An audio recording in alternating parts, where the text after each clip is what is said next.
அன்புள்ள நண்பர்களே, நபி ஸல்லல்லாஹு அலைஹி வஸல்லம் அவர்கள் தேங்கி கிடக்கும் தண்ணீரில் சிறுநீர் கழிப்பதை ஸல்லல்லாஹு அலைஹி வஸல்லம் அவர்கள் தடை செய்தார்கள். ஏன் தடை செய்தார்கள் என்று சொன்னால், தேங்கி கிடக்கும் தண்ணீரில் சிறுநீர் கழிப்பதின் மூலமாக சுற்றுச்சூழல் மாசு ஏற்படுகிறது, சுற்றுச்சூழல் பாதிப்பு ஏற்படுகிறது. எனவே தான் இந்த நடவடிக்கையை எம்பெருமான் ஸல்லல்லாஹு அலைஹி வஸல்லம் அவர்கள் தடை செய்தார்கள்.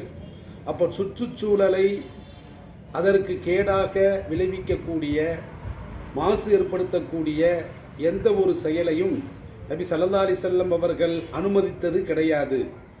அது மேகத்தை மாசுபடுத்துவதாக இருந்தாலும் சரி, காற்றை மாசுபடுத்துவதாக இருந்தாலும் சரி, நிலத்தை மாசுபடுத்துவதாக இருந்தாலும் சரி, நெருப்பை மாசுபடுத்துவதாக இருந்தாலும் சரி, ஸல்லல்லாஹு அலைஹி வஸல்லம் அவர்கள் சுற்றுச்சூழலை மாசுபடுத்துவதை தடை செய்தார்கள். எந்த நடவடிக்கையும் நபி ஸல்லல்லாஹு அலைஹி வஸல்லம் அவர்கள் ஆதரிக்கவில்லை. சுற்றுச்சூழல் மாசுபடுகின்ற பொழுது நாளை எதிர்வரும் சந்ததியினருக்கு மிகப்பெரிய அச்சுறுத்தலாக, அவர்களுடைய வாழ்க்கை கேள்விக்குறியாக மாறிவிடுகிறது.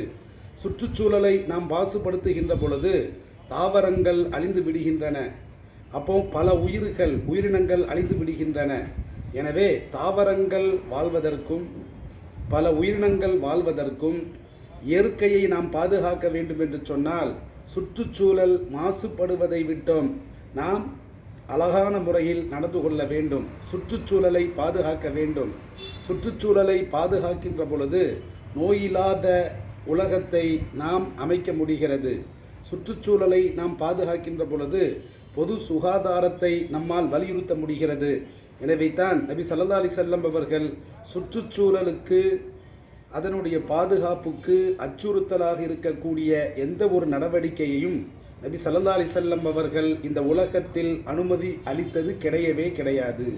சுற்றுச்சூழலை பாதுகாப்பு